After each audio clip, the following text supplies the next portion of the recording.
Welcome to WGLNA Season 2, Week 2, Day number 4. We are on the last day of Week number 2. Only 1 week to go after this. I'm Joshua Clutch Gray, joined by Randall Rookhill Holcomb, and tonight we have 5 matches.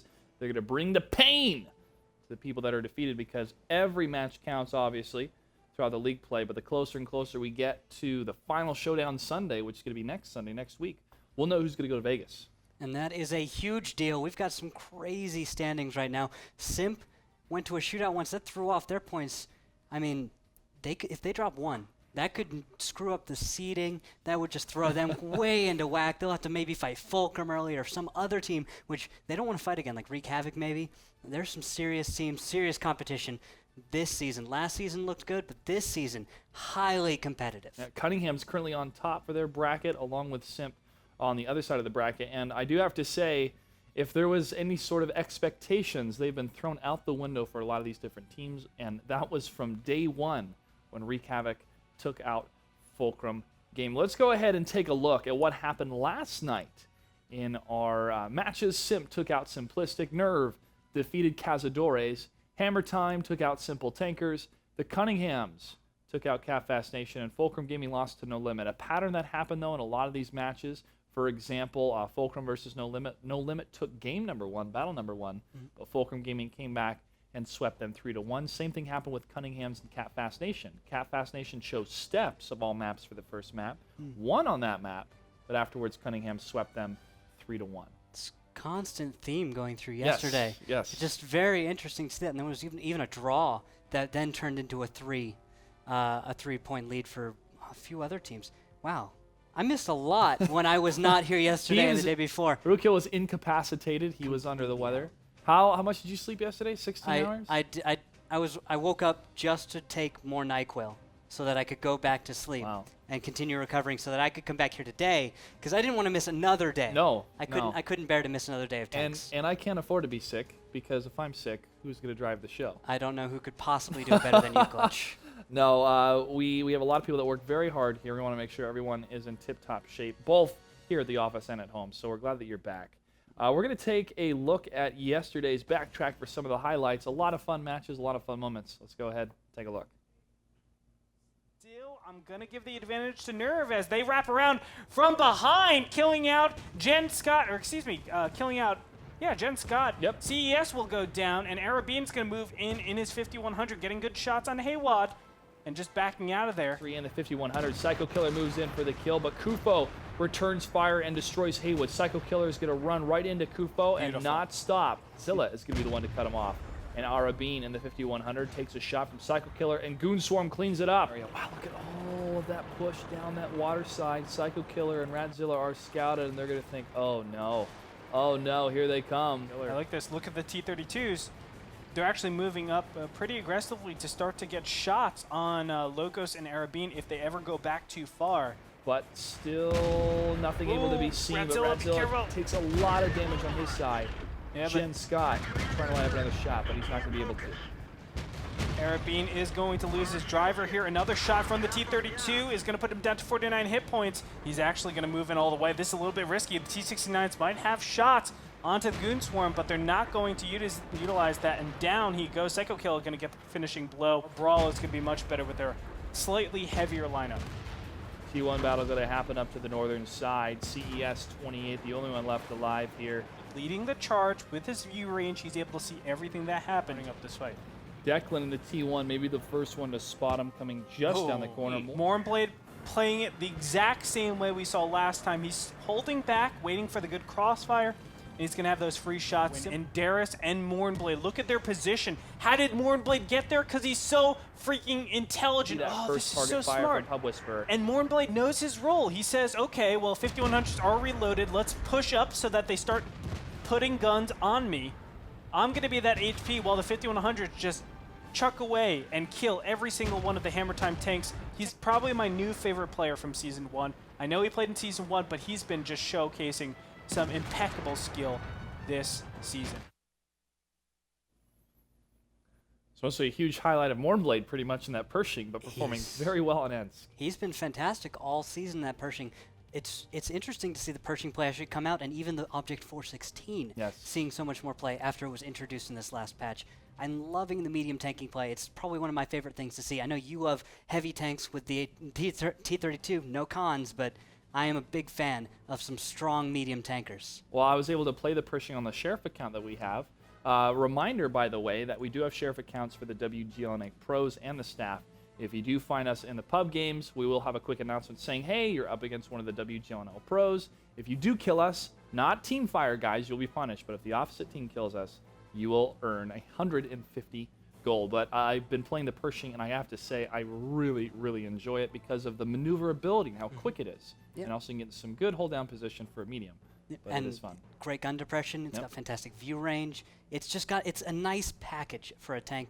It just has everything you want to just be able to abuse those puppies and not get jumped on. I mean, you can sit there out at 400 meters with all those crew skills, by the way, making it a little bit further than 400 meters. You actually hit probably the spotting wall if you went and calculated it all out. But you can do a heck of a lot of damage and a heck of a lot of work in the Pershing. It's always something to watch out for. You definitely can. Let's go ahead and jump into today's matches. What do we have lined up for tonight? Cazadores versus War and Peace. Game Over versus Pub Stars. River of Blood will take on Simplistic. Fulcrum Gaming against Burnell Empires. And Wreak Havoc against the Cunninghams. 5 matches to close out an excellent week of World of Tanks. And we have not had a single shootout yet. Hopefully that will continue tonight. But if it does, as a reminder, it'll be 3 points for the victor in a series win, but for a shootout, it's only 1 point. To remind us all of the 7x42 rules and the shootout, Randall, why don't you go ahead and take over? I would be glad to, Clutch. The 7x42 rules are 7 players per team, 42 points to work with, and every tank is equal in points to its tiers. So, for example, an IS-3 or Clutch's favorite T-32 are both worth 8 points, whilst a T-1 Cunningham, or maybe even a Lull Tractor, which we've seen a few of those, are worth 1 point. Mostly we'll see big tier 8s, 5 tier 8s, and 2 tier 1s to bring up most every lineup, but that could change. So every match is a best of 5, and if we can't see a winner, we will actually see a shootout. And I'd love to explain those shootout rules because they're so simple, guys. It's very simple. We'll take them out to Malinovka, same 7x42 rules, and we're going to line up on the 3 and the 5 line. Admin is going to say when to fire, and they're just going to open fire. Then we'll see who the winner is after the smoke clears. It's going to be a pretty fun time if we do see it. Some of the fun is also the type of tanks that they bring. And we did see one team bring 2 artilleries, and I thought, why just bring 1? Because they only want to see 1 on the map to see how it performs. It's a little bit of overkill right there. It is. Especially when they were M4043s and not something maybe a little smaller. Take the M4043, hide it behind the Yag Tiger. I bet it's pretty good. It pretty much can hide the entire artillery piece as long as he doesn't accidentally shoot into the back of the Yag Tiger. I think he'll be okay. That would be embarrassing. That would be terrible. It would be just terrible. That would be terrible. Yeah. Well, it would be terrible for you as well. If you guys didn't follow us on Twitter, go ahead and follow WGLNA, Facebook.com/WGLNA, and our website, WGLNA.com, to check out the segments, which a lot of you loved, our Russian Tech Tree segments. Again, a special thank you to Soviet for providing the voiceover for that. And also all the matches so far. You can follow us on Twitter in case you have any questions about World of Tanks, Clutch08, and Rukil with 2 U's. We're going to take a quick commercial break. When we come back, battle number 1 of match number 1, Cazadores versus War and Peace, after this. Everybody, welcome back to WGLNA Season 2, Week 2, Day number 4. It's a lot of numbers, but guess what? This game is about a lot of numbers, all leading down to either 3 points or 0 points for a victory, and that's how we're going to find out which teams will be joining us in Las Vegas November 16th and 17th. We're waiting for the team captains from Cazadores and War and Peace to join us in the face-off.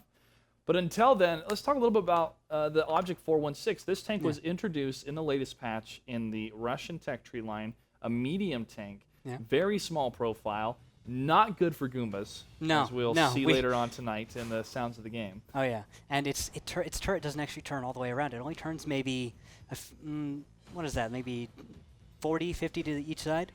I would say 70. 70? Well, that sounds about right. The arc's about this big, right? So it's about 70.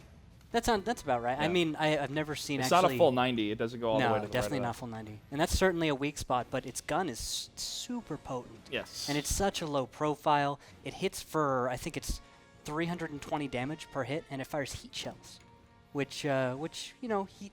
We all question the performance of heat because of the way it can fizzle in spaced armor, but it does so much damage for a medium tank, such high DPM. Yep. Yeah. Well, we've also seen some heat performance issues with the T69 because of the difference in the 50 50 penetration difference with the nerf of the latest patch. We have another patch around the corner, 8.9. Don't have a release date yet, but I did see some of the model changes happening, especially with the IS-3. Yeah. Making it darker, which is the one IS-3 that I saw with the Chieftain. It was definitely darker. Yeah, and they're also going to be altering the angling of the Shuka, which should be interesting. Although, how it's actually going to turn out, it's going to really depend on stuff. I do look forward to, though, what these guys have to say in the shootout, because we can talk all day about patches and those implications. Well, it could be a shootout, but maybe not. It's going to be a face-off, though, for sure, between Cazadores and War and Peace. Gentlemen, good evening. Welcome. Hello. Pat Real 2000, we're going to start with you. You keep saying over and over again, the only way you can go is up, pretty much, for your team. Hey, we won 2 the other day, so, I mean, what can I say? Not bad. You know, it's I didn't say it was going to be like a rocket ship going up. I just said it's going to go up, and it did. We won 2, and they came back and won 3, but hey. Step by step. Hey, it was tough. We were all kind of like, it's tough for us because we can't be really biased when we're commentating, right? We have to be non-biased, but a little bit of that bias comes out, and I was thinking, wow, War and Peace is going to do it, 2-0, and then they fell. But you performed very, very well, especially with that block you had on Himmelsdorf in the IS-3 to guard the flag cap. So you are executing, you are performing, but what else do you think your team needs? Is it experience? Is it performing in the actual games when it matters? Or is there anything really that you guys could change? No, it's just execution. I think that we're finding that we've got 1 or 2 tanks not in the right position, and we're working those details out. Sometimes people see things, and it is what it is. But I mean, it's the execution, and I think that we can fix that. That's something that we can fix. So we're just keep going at it. Now, the Cazadores are known for a lot of their creative play and catching different teams off guard with the type of style that they bring. Have you, Pat Real 2000, and your team been watching any of the matches that Cazadores has played in Season 2? Yes, I have, and sometimes it's a little confusing. Sometimes I think, wow, I think we can exploit this or do that, and then I watch another game, and I'm just like, wow, man, they're just like a totally, they just totally annihilate them. So they're a little tough. Sometimes you can poke at weaknesses, but it seems like weakness on one map, and then they come back and play another team, and they don't have a weakness there. So it was tough. All right, we'll go ahead and jump on over to Kufo from the Cazadores. My limited Spanish, Kufo. Hello, how you doing? Hola, ¿cómo estás? Muy bien, hola, Clutch. Y ahora tiene una victoria. Y 2 no pudieron ganar a Simp y Nerve. Y ahora, ¿cómo se sienten y están preparados para entrar esta match con War and Peace? Sí, hoy día es muy importante esta batalla, necesitamos ganarla, porque si no sumamos puntos quedaríamos muy abajo en la tabla. Es muy importante la batalla. Haríamos lo posible para poder ganarla, y bueno, ayer jugamos muy mal, muy desordenados, no nos funcionaron las ideas, nos equivocamos en la ejecución, pero esperamos que hoy día jugar mejor. Bueno, so I asked him, how does he feel? He has 1 win over Simplistic, 2 losses, Simp and Nerve. He said, yesterday we weren't executing well, we weren't playing our best, and every match, as we've talked about, every match really, really counts. And the more that they lose, the farther down they're going to be in the bracket. And that's kind of their case. One more question for Kufo. I'm going to ask him, is there a lag difficulty, really, with their location compared to the servers? And does that play a factor? Kufo, la distancia de ustedes que están en sur de Americana, o Americana del Sur, y con lag, en esa situación, ¿es una afecta con tu juego o no? ¿Están preparados para esta condición en tu locación? Sí, en el fondo tenemos un retraso de 150 ms promedio. No es muy significativo. Al menos nosotros creemos que podemos jugar competitivamente con ese pequeño lag. Okay, bueno. So people that do ask the question, where are these guys located? Is there a lag issue? And they said, well, we played 150 milliseconds, ms, and we're used to that, and we've prepared for it, so it's really not the case for them. And I don't think it's the case for the Cazadores either. Kufo, last question for Kufo, if you have any words for War and Peace. Kufo tiene palabras para War and Peace. Que sean las batallas muy entretenidas, que las disfrutemos y va a ser un placer jugar por primera vez con ellos en la WGLNA. Bueno, Pat Real, he said that they're excited for the match, and it's a pleasure to be playing against you guys, and it's a pleasure to be here in the WGLNA. Do you have any response for that? No, same thing. I mean, I've watched a lot of their stuff, and they've been around, so I mean, I'm well aware, and I just hope for good games tonight. That's it. All right. War and Peace, you have the higher seed, so do you choose heads or tails for the coin flip? Tails, man. Tails, and the coin is tails, so do you choose the map or do you defer? What do you think? You're going to defer. There you go. All right, Kufo, ¿qué mapa que quieres?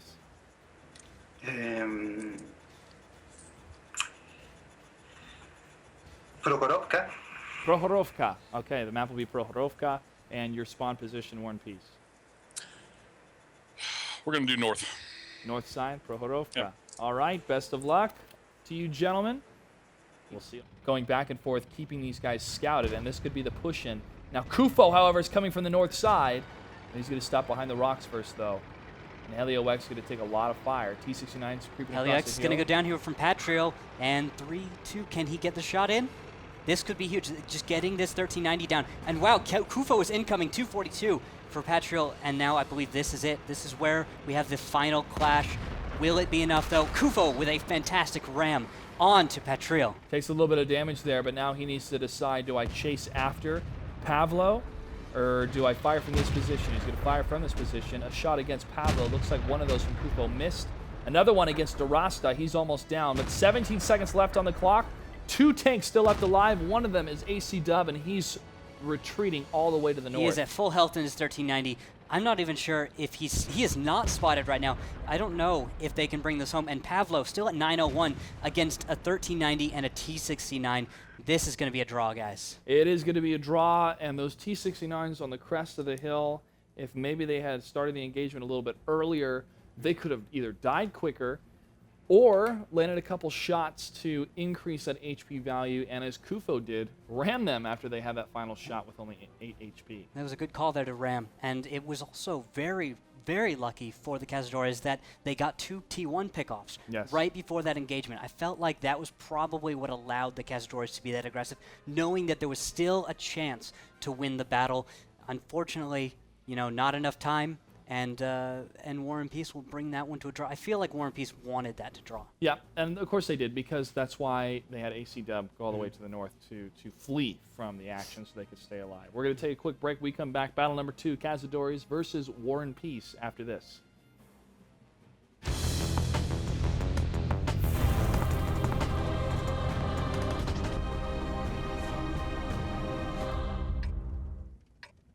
For War and Peace, we have 2 AMX 5100s, 3 IS-3s. But for Cazadores, they've decided to bring 3 5100s and 2 IS-3s. As Andre likes to put it, it's that 5th tank matchup that we get to see what type of meta will be played. And from the north side for Cazadores in the red, we're going to find out which way they're going to go. And some of these tanks are indicating either a tank alley push or a hill play push. Yeah, both teams at the very least have chosen to favor the east side of the map, and it looks like Patriel in his AMX 5100 is going towards the hill, so at least we should see something up there. Although it does look like a little bit. Is that Cess and Jonah 2 holding way far back? I see up in the north. Yes, it is Jonas and Cess 28. They're going to be holding on the flag cap area, and the IS-3 is waiting for anyone to pop out through that Central Park side of that center area of the city where the park is. Courtyard. A lot of a no man's land type of mentality. Just watching for that blitz right up the middle, waiting for anything out of War and Peace while they send. Is that 3 tanks? No, 3 tanks up to the hill. I just can't quite see read it on the mini map there. Yeah, a couple more tanks will be on the other side of the hill for War and Peace. We got 2 AMX 5100s from War and Peace and a single T1 Cunningham. This is it's always a gamble when you try and send that overmatch to the hill. If you send too many, you could risk leaving too many guys behind below the hill, those 3 IS-3s. If they got overmatched against a 5v3, it's going to be hard to come back from that. And there are shots fired. And 3 of them come out from the AMX 5100s to get the kill against the T1. One was a miss. The second one was a miss because the T1 was already destroyed. And so now there's 3 shots from these 3 5100s. Each of them took a shot instead of just 1 for the kill. Well, there's nothing going to come from that. No counterattack coming from War and Peace, so it's going to be a free T1. And the Cazadores are going to get that hill control as Pavlo and Patril are going to retreat and just come all the way down the hill, leaving it. Wow, just losing a T1 like that. That is a lot of vision and a lot of control. Yeah, Kufo and Arabin, however, feigned a retreat, and now they're going to decide to go up this hill area. Kufo and the 5100s performed very well in Season 1, and he continues to perform well in Season 2 in a variety of different roles. We've actually seen him play in the WZ-132 in the past as well. Lazzy played in that against Fulcrum, has no limit, but Soviet, in his very candid and fun face-off, had some not so kind words to WZ-1. Shots coming from the hill. Kufo tries to hit Royal, but barely misses. Such a long shot, very difficult to make. We could actually see a connection here on Durasta Royal or Herbal Thrill. Not quite. No, we're not going to see any kind of connection like that. There is a chance to actually make those shots hit all the way from the top of the hill onto this west side 2-3 line, where we actually see a huge push coming out of War and Peace. I'm pretty sure Cazadores sees this coming, and they should be retreating off the hill. Or not. No, they're not going to retreat. Kufo's going to go to the point man on the hill, right where the T1 was destroyed. He's going to stay away to the side of the hill, and he's going to maybe try to set up a couple shots into anyone approaching from this window area. But are they a little bit too far? No, none of them are even there. They are way far out, though. Durasta, Royal, and we have Herbal Thrill are all moving towards the cap, and they're going to take up keyhole positions that are going to be so potent now against Jonah and Cess. Heliax is spotted out, but he is going to just skitter away down the 8 line. And now we're seeing a reaction out of the Cazadores. It looks like Paulins and Arabine are returning to base, while Kufo could be going to cap the enemy base. Pat Real 2000 did take a couple shots from Arabine. Paulins, as you said, has been lit up. The IS-3 is holding the line. Cess and Jonah just around the corner here. 2 guns back to back. But now they're going to head down south on the alleyway and try to see if they can see anything around the corner. They're not going to see anything yet. But the question still remains, what is War and Peace up to? Well, War and Peace has kind of taken this controlling position of the northwest, kind of the position actually the north side of the map would be expected to take defensively. I don't know if this is exactly the smartest plan, because they're actually going to have to send Pavlo all the way back to base in order to ensure that Cazadores don't do a counter cap, because they have Spirit AW there alone. Well, actually, it looks like Sapo Pepe and Helix are on their way to the War and Peace cap, and they could 2v1 Spirit AW, but Pavlo looks like he's going to get here just in time to ensure the safety of his fellow T1. Well, Cess 28 and Jonah 2 in the IS-3s not moving, not punching in at all yet. Shot rings out from Royal on his side in the IS-3. I don't think War and Peace was actually expecting to not have a fight when they came to the opponent's cap. Oh, look at that connection. That's from Kufo. Kufo is up on the hill, and he's the one that's trying to land those shots. So is Arabine. Kufo was up in that hill area trying to land a couple hits, but Arabine was the one that was able to land them. Wow, what a shot. Really great shots right there. I have no idea how he managed to land those. That is such a shot to make. That is such skill coming out of those 5100s. Well, right where he was, now he's moving away from that area, as he's actually just around the corner on this on the hill, right in this section, and he's able to get a couple shots right across this way. Look at how long a shot that is. Yeah, it is a very long shot. And right through the keyhole into an IS-3 and hold down. That is a very difficult shot to make. I'm actually going to go see where he actually ended up hitting Durasta. And that is right on the front of the Shuka. Amazing. Nice. Yeah. Well, because of the angle, too, it's coming down instead of straight in on that Shuka. It definitely has less of a chance to bounce, surface. but actually making it through there is so difficult. Well, Cazadores now are going to poke into the flag of War and Peace, but one of the T1s gets destroyed. The second one goes down. Pavlo in the 5100 using both shots to take down the T1. that is information for the Cazadores to decide to move in, because that one 5100 is going to be down 2 shots. Now And it's Kufo verified. could be leading the charge here into a push.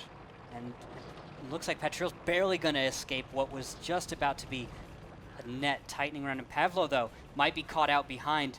If he gets tracked, this could be huge for the Cazadores. He's actually going to be able to get away, and oh, he is tracked. He is tracked, and one more shot from Outer Bean, at least around the corner, but he's going to wait because Pat Real 2000 is going to turn the corner himself. But he gets another glancing blow on his side of the tank. He's going to fall back, but here comes Kufo at full HP, ready to get the kill, and he does. Cleans up Pat Real 2000 and Pavlo. Outer Bean gets the final shot on that one. Yeah, 3-on-2, not a fair fight, but Cazadores don't care. They are taking the lead in this fight, and Herbal Throw does put out a shot. I don't know. It looks like it connected on Arabine. This is a fight going in the favor of Cazadores, although if they can bring it home in 2 minutes and 50 seconds, that will be the tell. Definitely tell indeed. Kufo, 1094 to 1400 is going to stop right behind the debris of that building. He's going to get a nice hit against Herbal Thrill. Herbal Thrill hits the debris himself in the IS-3. 770 out of 1500 for his HP. Kufo does have the HP advantage, but he's not going to push up because War and Peace will have that section locked down. And for an AMX 5100 victory against Cazadores, that's one tank closer for them to be able to come back from this, because Pollins is super low on his HP, and Outer Bean is less than 50%. They could probably make good use of Pollins by just getting him in there right after the IS-3's fire. These are consistent fire tanks. They're going to have to blow their shot. They're going to have a long reload. That is the time when they can get in Pollins in his 5100, some nice flank shots maybe on Herbal Thrill. That's all they're going to need. Just drag those guns around. And here comes Kufo. Around the corner, he's just going to be there. Very And slowly, very cautiously. Jonah on the other side along with Cess are going to do it. And there is a perfect engagement for Cazadores. Exactly. That turret break that happened is they were able to catch that one IS-3 Herbal Thrill between a rock and a hard place. Now the IS-3s will push up against Royal, stopping his retreat. Durasta, the only one left alive that can do damage. Now Spirit AW still left on the map, but he is on the western side. And Cazadores needs to go for the flag, and they're turning around and going to go for it as soon as they can. They could maybe fan out once on the other side of the fence. Cess 28 maybe the one doing that in the IS-3. But with a minute and 27 seconds left on the clock, Cazadores needs a win here, because previously they had a draw. Spirit AW is seen, though. He's going to get approached from both tanks. At least Cess 28 will be on the run to get him. And that kill will solidify the victory for the Cazadores in battle number 2. Shots fired for Spirit AW, and he is ammo racked. Cazadores takes a first battle victory.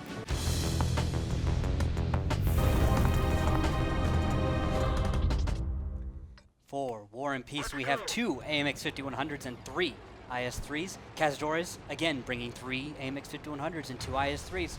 Clearly, they are set in their ways. No adjustments on any lineups. That's right. I believe previously we saw, I want to say Nagatron bringing a 416 on this map. I don't know. I must not have been here for that. No, past it 2 days? was last night. We've also seen a 1390 sometimes being brought here. That type of finisher roll, even a T69. Oh, this is what War and Peace wanted to do. Maybe use a tri-push down the tank alley and the hill. And the hill's going to take a while to get to the other side. But from a western play of Cazadores pushes in here, they can completely reset what War and Peace is trying to do. However, they're not going to have that necessary information yet, since the only tank that has been spotted was from Helio, and he did see Royal in that IS-3. Oh, that is actually a big tell. That does look like it's actually prompting some moves out of members of Cazadores. I see a heavy tank going all the way up the 1 line. Yep, that will be jumping over to that heavy tank. Jonah 2 is up on the 2 line, and Kufo is the one that's up on the 1 line at the 5100 using this concrete fence as cover. He's going to break it with his tank and then back out. He does not see Torvald, who's the only tank in that section. I think Torvald might have picked up on this. Yep, now they see him. Kufo is still not spotted, but Torvald is. Kufo is going to round the bend here, and it looks like he's going to go for the kill. Yeah, although Torvald did spot out Arabine, Kufo, Jonah, and it looks like Helix somewhere else is spotted. There's going to be a push down the 8 line at the same time, while Kufo is going to come in for this kill on Torvald. At the same time, elsewhere, we've got a push on the hill, and Herbal Thrill is pushing down the 8 line. He's going to take a hit from way downtown. I think that's Arabine in the AMX 5100, and Helix is booking it. Another hit on Herbal Thrill from Cess all the way in G3. This is a fantastic reaction by the Cazadores. They're making War and Peace pay for the position.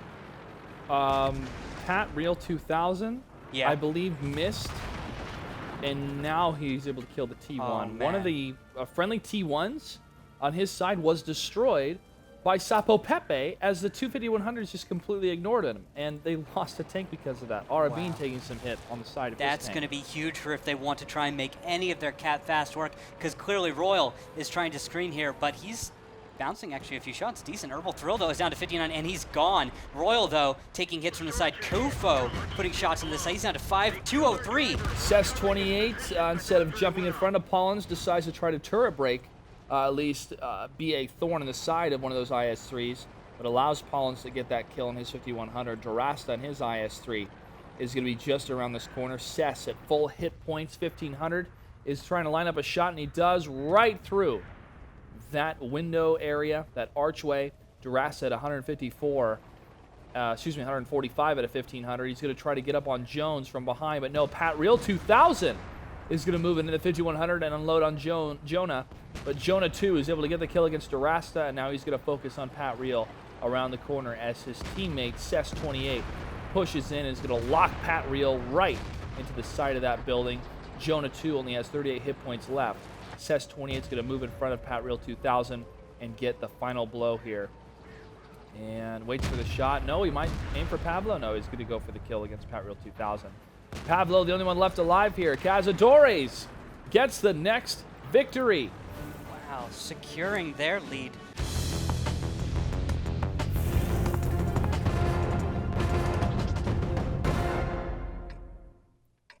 Let's see how the balance works out here. Clutch with 2 AMX 5100s, 2 IS-3s, and a 1390 for War and Peace. Whereas Cazadores, 3 AMX 5100s, a T69, and 1390s. That is not balanced in favor of auto-loaders, Clutch. No, it's not. But Cazadores favoring the 5100s again, and it's worked for them twice against War and Peace. They're up 2-0 in battle number 4. They did have a draw. They can play defensive and go for the win. If this is a draw, the Cazadores will win no matter what. You have a point there, although it doesn't seem like something that would be Cazadores style. I don't think they would ever let a victory by draws happen. They're probably going to play just as aggressive as always and only allow maybe a draw to happen if it comes. If it comes. Very true. But Pollins, Helio, and Arabine will be the ones cruising into the Delta Village with their 5100s, as Cess 28, as we jump over to his tank, is going to be more on the city side, admiring the ruins and the rubble of days gone past, days gone by when this was a schoolhouse, Or kids, someone's house. or someone's house, or an apartment, or a book warehouse. Yeah. I don't know what these buildings could have been, but it's Could have been a definitely bar. city. Yeah. Crazy that somebody could have lived here, an entire life destroyed by war.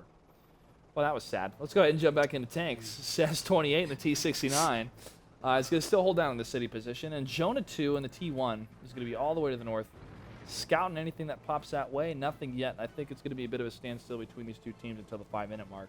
I think Act Up showing up in the east side definitely made Cazadores a little bit less eager to take the Delta Village and then push on through. Act Up being over there kind of says, hey, we might actually be out here in the southeast. It's not uncommon to see tanks stacked up in K0, J0, and then just make a firing line and just destroy the first tank that they see. Cazadores, of course, recognizing that and actually just getting prepped now and starting to push down that 0 line.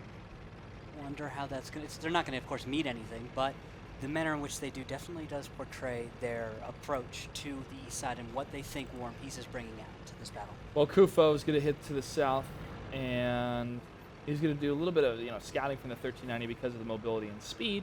That is a viable tactic to use, but you also want to be careful because if you do get completely destroyed in your 1390, it's 1 tier 8 loss and a huge amount of burst, which could make the enemy team more problematic to deal with and could have a push right onto the flag cap.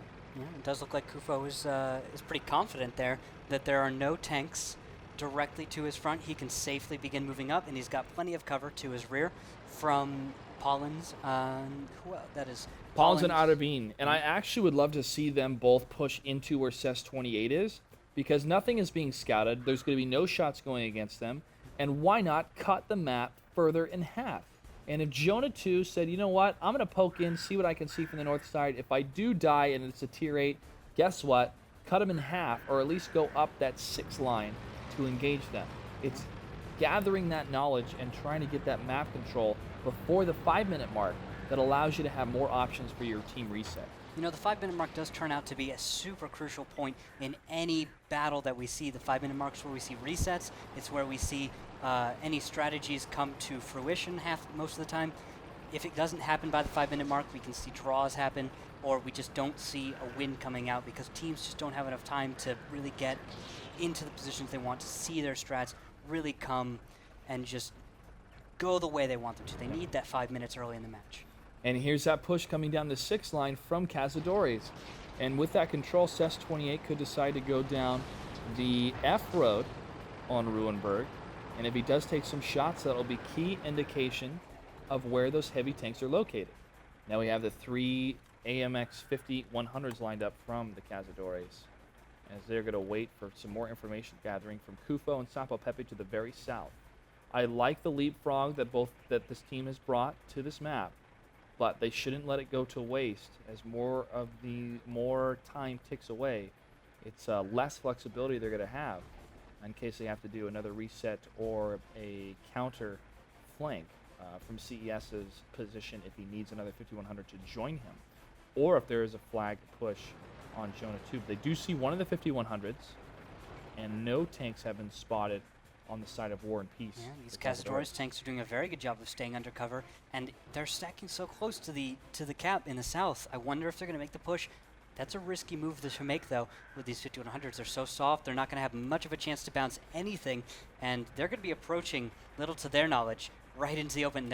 Wow, Herbal Thrill actually getting a shot into Cess down the middle road. That is a trade that's going to be very interesting to see how that plays out. Cazadores certainly with less health now. War and Peace, a huge hit point lead. They actually have IS-3s, and it's going to be very difficult to make that push work for the Cazadores. This might go to a draw. Oh, the CES-28 and the T-69. I held out in that position, 940 to 1350. Kufo came in to try to help him out, but since it could go into a draw, and Cazadores again is up 2-0. If it is a draw, it will be a win for the Cazadores. Why? Because War and Peace can only win 1, and it'll be 2-1, meaning a win for Cazadores. There's just no way they can bring it back. Simple math. Simple math, yeah. But sometimes it can get a little bit confusing because, like, wait, what? How? But now Herbal Thrill takes a shot from Kufo. Kufo lands 1277 at 1500 for Herbal Thrill. He's going to back up to 13, and they're using the IS-3. This is that map control that the Cazadores needs to hold in a position and to do some damage when necessary to get that HP value victory. So if War and Peace does push up, Cazadores has more HP, therefore can live longer and deal more damage. And an interesting development, we've seen a push into the northwest by the members of War and Peace. However, Patriel, Herbal Thrill continually getting spotted in the middle, but Patriel has been spotted, and now Pavlo is probably going to get spotted. There are 4 members of War and Peace spotted right now. Cazadores has all the knowledge, all the spotting right now, and here is going to begin a cap fast by War and Peace. Although it looks like Kufo is already waiting, so is Jonah too. CES-28 is going to take some hits, or at least some return fire down on this side to try to set up a flank, and the rest of Cazadores is going to have to act accordingly to get around that corner to stop that flag capture. Nice shot from CES-28, maintaining his position in the T-69. Herbal Thrill in the IS-3 is going to come around the corner and try to get a hit against him. Durasta takes another hit to his side. They're trying to halt the reinforcements of the Cazadores here. Now CES-28 is completely unloaded. He's going to have to reload as he backs out. Bean in the 5100 is going to get behind Pavlo and gets the kill, and Helio is able to destroy Pat Real 2000. And now Cazadores have turned the tables, and they're going to be on the chase since they were able to destroy 2 of those tier 8s. Helio X is going to charge down this side.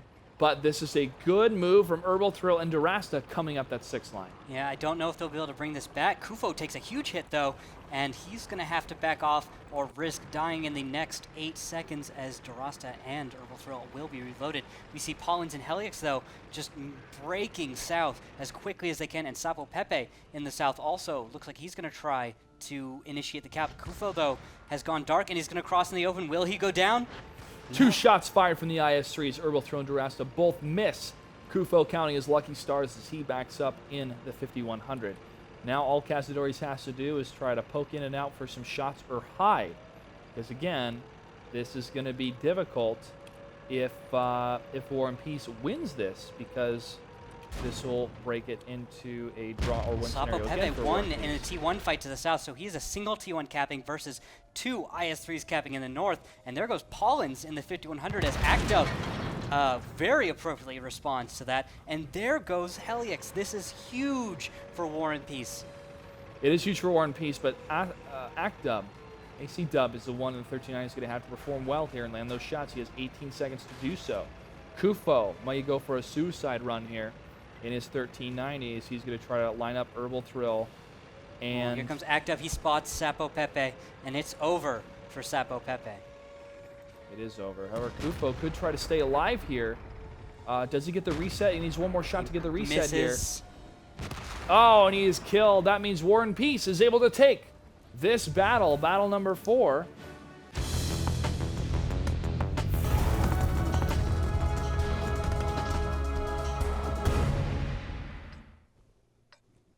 In the blue team, on the north side of the map, we have War and Peace sporting 2 AMX 5100s, an Object 416, and 2 AMX 1390s. For Cazadores, 3 T69s and 2 AMX 1390s. Well, they're not going for the defensive play, you could say. I would have chose just all T-32, a Pershing, and some 5100s and camp on the west side. But it looks like Cazadores wants to finish the fight with a decisive blow instead of whimper in the night with a draw. But hey, you know, a win's a win. That's what's important here. And those 3 points is way better than 1 point. And that's what these teams are going to be playing for. War and Peace has 1 victory. They need another one to take it to a shootout. And they will be going down the west side, Randall. Yeah, on the east side, though, looks like Cazadores are doing something we've seen plenty of times before. They're going to play the east.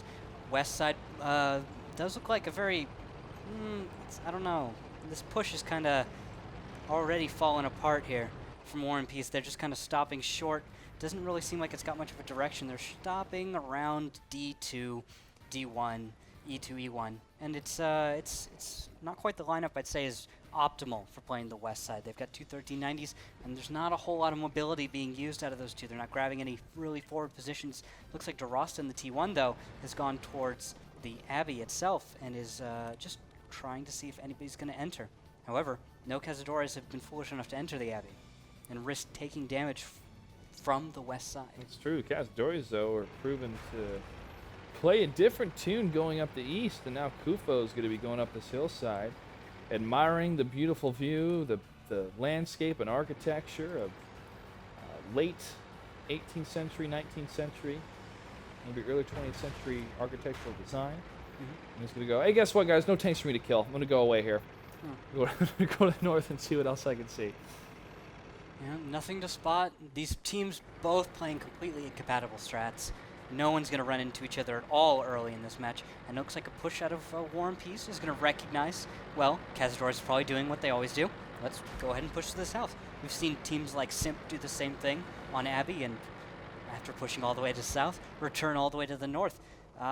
It's a questionable direction to take, and I feel like War and Peace, that's probably what's been it for War and Peace. Lack of later game direction. Early game, they have a setup. If nothing happens, doesn't seem like they have that second move ready to go. They might get here to the south, get up into H1, H2, and then probably sit there for a minute. The second they see Kufo in the north, they're probably just going to RTB, come all the way back to the north. That's at least my guess out of what War and Peace will do. Cazadores, of course, probably going to do the same thing they always do. Take some north control, leave it, go all the way down to the southwest, push up the west side, try and take it away from the War and Peace, who will, of course, probably be sitting up there. At this rate, Cazadores could push down the west side. Half of them are already up in the northern section of the map, and the only one down to the south is Sapo Pepe. And a couple indications coming out from Kufo and the rest of his team saying, guess what, we know where they are not, so we have to know where they are. And that's going to be all to the west. Kufo. And with that prediction, They're actually going to open up on Patriel, who is never spotted, I don't believe.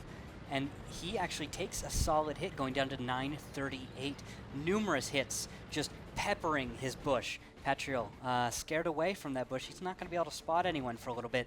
And I wonder if we're going to see the same thing happen again. It looks like members of Cazadores are going to return to the south. It's Cess and Pollens, I can see on the minimap, are moving away from their positions, trying to reload. Yeah, they're moving a little bit here to the south, but they're staying far back to not get scouted initially. It's as if they're setting the trap for War and Peace to poke out towards their flag cap, allowing Cess 28 and Pollens to land a couple hits to slow down. And once they confirm they're there, we'll start the engagement, and Kufo and Jonah can jump onto the flag cap, and that'll put further pressure and control in the hands of Cazadores against War and Peace. And War and Peace is going to have to be swift in their decision and execution in order to get a win here. Again, they're playing for 1 point. They're playing for the shootout. That'll be a match series draw between the two teams if War and Peace is able to take this. If Cazadores holds them out and draws against them, this will be a win for the Cazadores. And I was saying last map, I didn't think they would play for a draw or allow one to happen, but it did look like the Cazadores were willing to let a draw happen.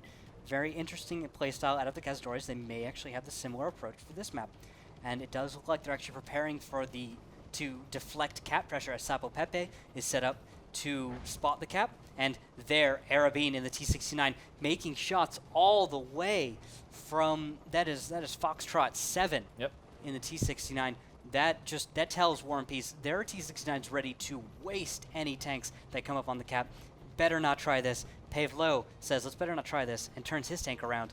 It looks like there's a little bit of an argument going on here, because it's like, no, let's go for this cap.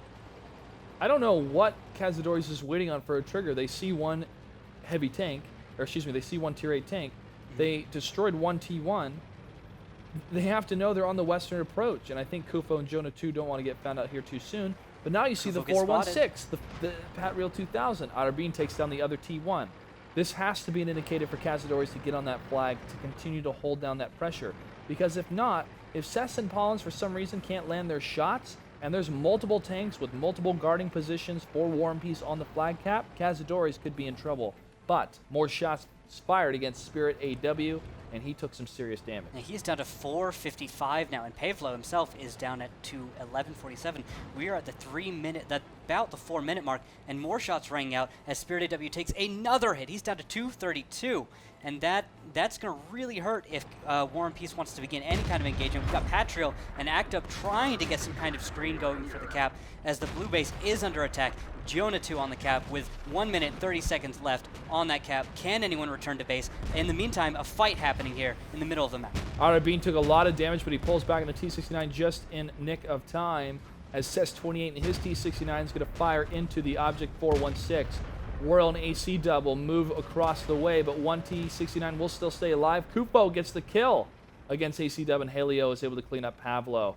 Royal in the 1390 is going to see the T-69. He gets the cleanup kill, but he takes a shot himself, 591. Kufo's going to have to readjust, but Jonah is still going to stay on that flag cap and continue that time going down. Their flag is being captured on the same time. Blue base is still under attack. Spirit AW, however, decides to stay away from the flag and tries to go down against Sapo Pepe. Pat Real 2000 at 22 out of 1,200 hit points, and Pollens cleans him up. Royal is the furthest to the north, the only one that can do anything now left on the map. He's up against 3 tier 8 tanks, and they are ready to unload upon him. 28 seconds left on the clock for him to stop that flag cap. This will be a victory for Cazadores. It's only a matter of time before they land those last couple shots or capture the flag.